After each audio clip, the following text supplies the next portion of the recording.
চাওক পৰি যেহেতু ডিমা হাছাও স্বায়ত্তশাসিত পৰিষদৰ যি নিৰ্বাচন আছে সেই নিৰ্বাচন অনুষ্ঠিত হ'ব 8 জানুৱাৰীত আৰু 8 জানুৱাৰীৰ নিৰ্বাচনৰ বাবে যি তাত সংসদীয় সমষ্টি পৰিষদীয় সমষ্টি 28টা আছে এই 28টা পৰিষদীয় সমষ্টিত বিজেপিৰ মাজতে প্ৰাৰ্থিত্ব কেন্দ্ৰিক কিছু সংঘাত হৈছে আপুনি সেই কথা ইতিমধ্যে উল্লেখেই কৰিছে পৰি গতিকে সেই সংঘাত মুখিমূল কৰি কেনেধৰণে কাক টিকট প্ৰদান কৰিব তাৰ বাবে কালিৰ নিশাৰ ভাগত মন্ত্ৰী অজন্তা নেওগৰ বাসগৃহত এখন বৈঠক অনুষ্ঠিত হৈ গৈছিল আৰু আজিৰ দিনটোত যদি চাওঁ তেনেহ'লে পুৱাই ৰাজ্যিক বিজেপিৰ সভাপতি ভৱেশ কলিতা আহিছিলে মন্ত্ৰী আৱাসলৈ আৰু মন্ত্ৰী আৱাসলৈ আহি মুখ্যমন্ত্ৰী ডক্টৰ হিমন্ত বিশ্ব শৰ্মাৰ সৈতে এক বৈঠকত মিলিত হৈছিল অৱশ্যে মুখ্যমন্ত্ৰী ডক্টৰ হিমন্ত বিশ্ব শৰ্মা ইতিমধ্যেই তেওঁৰ নিজা কাৰ্যালয়লৈ ওলাই গৈছে কিন্তু সভাপতি ভৱেশ কলিতা এই মুহূৰ্ততো ইয়াৰ ভিতৰতে মন্ত্ৰী আৱাসৰ ভিতৰতে আছে আৰু ইয়াৰ পৰা ওলাই তেওঁ হয়তো প্ৰাৰ্থী যি তালিকা আছে 28জনীয়া যি পৰিষদীয় সমষ্টি সেই 28জনীয়া পৰিষদীয় সমষ্টিৰ বাবে বিজেপিৰ প্ৰাৰ্থী তালিকা ঘোষণা কৰিব আৰু ইতিমধ্যে আপুনি উল্লেখ কৰা ধৰণেই 4টা ফৈদত বিভক্ত হৈছে ইতিমধ্যেই ডিমা হাছাও বিজেপি আৰু ডিমা হাছাও বিজেপিৰ ক্ষেত্ৰত আমি মন্ত্ৰী নন্দিতা গাৰ্লুচা তেওঁ ইষ্ট মাইবং আৰু গুঞ্জুং সমষ্টিৰ পৰা তেওঁ টিকট বিচাৰিছিল ঠিক একেদৰে দেৱলাল গাৰ্লুচা তেওঁ বৰ্তমানৰ যিহেতু CEM দেৱলাল গাৰ্লুচা দেহাংগী সমষ্টিৰ পৰা তেওঁ পুনৰবাৰ টিকট তেওঁ বিচাৰিছে ঠিক একেদৰে নিৰঞ্জন হোজাই মোহিত হোজাই এই সকলেও টিকট বিচাৰিছে নিৰঞ্জন হোজাই বিচাৰিছে ডুইংগা সমষ্টিৰ পৰা আৰু ঠিক একেদৰে মোহিত হোজাই বিচাৰিছে ৱেষ্ট মাইবং সমষ্টিৰ পৰা এইসকলে এনেধৰণে টিকট বিচাৰিছে কিন্তু যদি চোৱা যায় ডিমা হাছাও যি স্বায়ত্তশাসিত পৰিষদ আছে ডিমা হাছাও স্বায়ত্তশাসিত পৰিষদৰ যি 18 চনৰ নিৰ্বাচন আছিল সেই 2018 চনৰ নিৰ্বাচনতো বিজেপিয়ে ভাল ফলাফল দেখুৱাইছিলে সেই সময়তে 26টা পৰিষদীয় সমষ্টি তেওঁলোকে দখল কৰিছিল আৰু পৰৱৰ্তী পৰ্যায়ত তেওঁলোকৰ এক প্ৰকাৰ বিৰোধী শূন্য হৈ পৰিছিল আৰু বৰ্তমানো যদি চাওঁ তেনেহ'লে ডিমা হাছাওত কিন্তু বিৰোধীৰ একেবাৰেই তৎপৰতা নাই ইয়াৰ পৰিতে য'ত বিৰোধী নিস্তেজ তাতেই কিন্তু বিজেপিয়ে নিজৰ ফালৰ পৰাই গোটেই পৰিৱেশটো গৰম কৰি ৰাখিছে আৰু বিজেপিয়ে যথেষ্ট গুৰুত্ব সহকাৰে লৈছে আমি এই মুহূৰ্তত ডিপ্লু ৰঞ্জন শৰ্মাক আমি দেখিছোঁ তেওঁ সাধাৰণ সম্পাদক বিজেপিৰ প্ৰাৰ্থী ঘোষণা কেতিয়া হ'ব আৰু এঘণ্টাৰ পিছত এঘণ্টাৰ পিছত তেওঁ ইতিমধ্যে মন্ত্ৰী আৱাসৰ পৰা ওলাই আহিছে ইয়াত ডিপ্লু ৰঞ্জন শৰ্মা আৰু বিজেপিৰ যিগৰাকী সাধাৰণ সম্পাদক ডিপ্লু ৰঞ্জন শৰ্মাও ইয়াৰ ভিতৰতে তেওঁ উপস্থিত আছিল আৰু ভৱেশ কলিতা মই ইতিমধ্যে উল্লেখ কৰিছোঁ পৰি যে এঘণ্টাৰ পিছত ডিপ্লু ৰঞ্জন শৰ্মাই উল্লেখ কৰিছে যে এঘণ্টাৰ পিছতেই ডিমা হাছাও স্বায়ত্তশাসিত পৰিষদৰ যি 28টা পৰিষদীয় সমষ্টি আছে এই পৰিষদীয় সমষ্টিৰ বাবে যি প্ৰাৰ্থী তালিকা আছে প্ৰাৰ্থী তালিকা ঘোষণা কৰিব আৰু কৈছোৱে প্ৰাৰ্থিত্ব কেন্দ্ৰিক কিছু সংঘাত আহিছে বিশেষকৈ নন্দিতা গাৰ্লুচা বৰ্তমানৰ মন্ত্ৰী নন্দিতা গাৰ্লুচা তেওঁ দুটা সমষ্টিৰ পৰা প্ৰাৰ্থিত্ব বিচাৰিছে এটা হৈছে ইষ্ট মাইবং আনটো হৈছে গুঞ্জুং সমষ্টি গতিকে এই দুটা সমষ্টিত তেওঁ প্ৰাৰ্থিত্ব বিচৰাৰ পিছত আৰু এটা কথা চৰ্চাত আছে পৰি যে এই পৰৱৰ্তী পৰ্যায়ত এই নিৰ্বাচন হৈ যোৱাৰ পিছত 12 তাৰিখে যিহেতু ফলাফল ঘোষণা কৰিব তাৰ পিছতেই নন্দিতা গাৰ্লুচা বৰ্তমানৰ অসম চৰকাৰৰ যিগৰাকী মন্ত্ৰী নন্দিতা গাৰ্লুচা কেনেবাকৈ ডিমা হাছাও স্বায়ত্তশাসিত পৰিষদৰ CEM হ'ব নেকি এই মুহূৰ্তত দেখুৱাইছোঁ আমি বহুকেইজন নেতা যিহেতু ভিতৰৰ পৰা ওলাই আহিছে ইজনৰ পিছত সিজন নেতা ইয়াৰ ভিতৰত থকা যিসকল আছিলে বৈঠকত বহি আছিল তেওঁলোক ওলাই আহিছে ভৱেশ কলিতাৰ গাড়ী খুব সম্ভৱ এই কনভয়ৰ মাজতে আছে আমি ভৱেশ কলিতাক যদি পাওঁ আমি নিশ্চয়কৈ তেওঁৰ সৈতে কথা পাতিবলৈ যত্ন কৰিম ভৱেশ কলিতা আছে আমি ভৱেশ কলিতাক অকণমান বিচাৰিম আমি তেওঁ নামি আহিব তেওঁৰ পৰা আমি বৈঠকখন সন্দৰ্ভে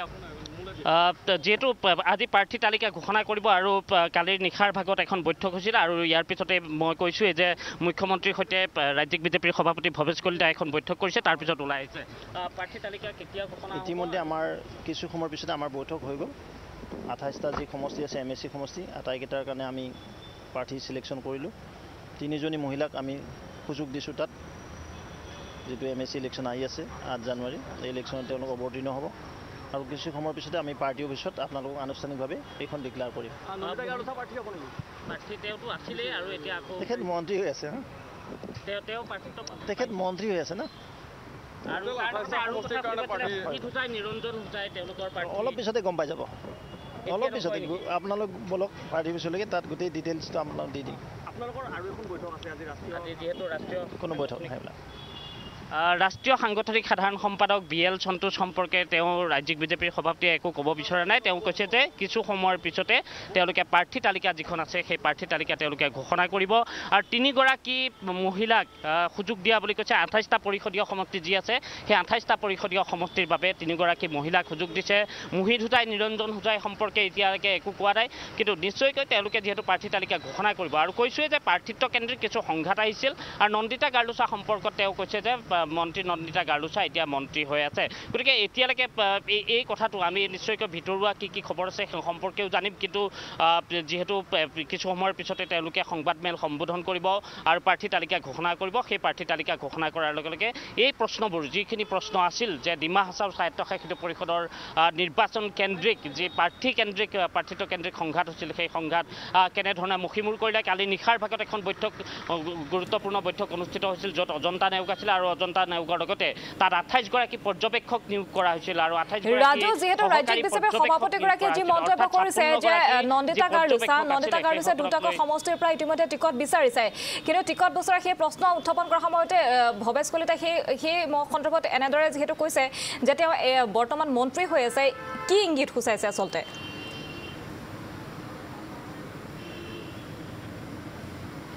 চাওক নিশ্চয়কৈ সেই যিটো চৰ্চা চলি আছিল যে দেৱলাল গাৰ্লুচাৰ ঠাইত এবাৰ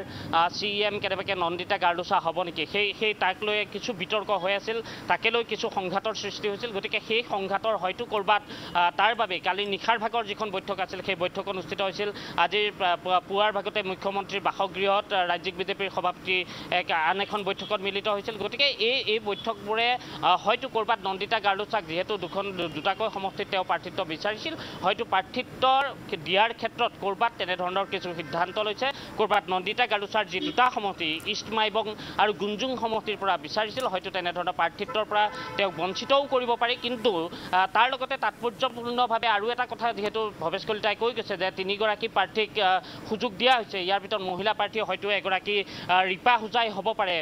সেয়া পৰৱৰ্তী সময়ত গম পোৱা যাব কিন্তু এতিয়ালৈকে কাক কেনেধৰণে প্ৰাৰ্থিত্ব দিলে বা নন্দিতা গাৰ্লুচাৰ ক্ষেত্ৰত কেনেধৰণৰ সিদ্ধান্ত গ্ৰহণ কৰিলে কাৰণ সংঘাত আছিলেই যে দেৱলাল গাৰ্লুচা নন্দিতা গাৰ্লুচা মোহিত হুজাই নিৰঞ্জন হুজাই এনেধৰণৰ 4টা ফৈদৰ মাজত যি সংঘাত আছিলে সেই সংঘাতৰ অৱসান ঘটাই কেনেধৰণে কাৰণ তেওঁলোকৰ মাজতে বিসম্বাদ হ'ব পাৰে গতিকে সেই বিসম্বাদ কেনেধৰণে ৰোধ কৰিব পাৰে মই ইতিমধ্যে উল্লেখ কৰিছোঁ তাত বিৰোধী একেবাৰে নিস্তেজ কিন্তু বিৰোধী নিস্তেজ হ'লেও বিজেপিৰ মাজতে সংঘাত হৈছে গতিকে এই কথাবোৰ কেনেধৰণে আগবঢ়াই লৈ গৈ তেওঁলোকে প্ৰাৰ্থিত্ব ঘোষণা কৰিছে সেয়া কিছু সময়ৰ পিছতে আমি গম পাম নিশ্চয়কৈ ৰাজু এই মুহূৰ্তত আপোনাক ধন্যবাদ জনাইছোঁ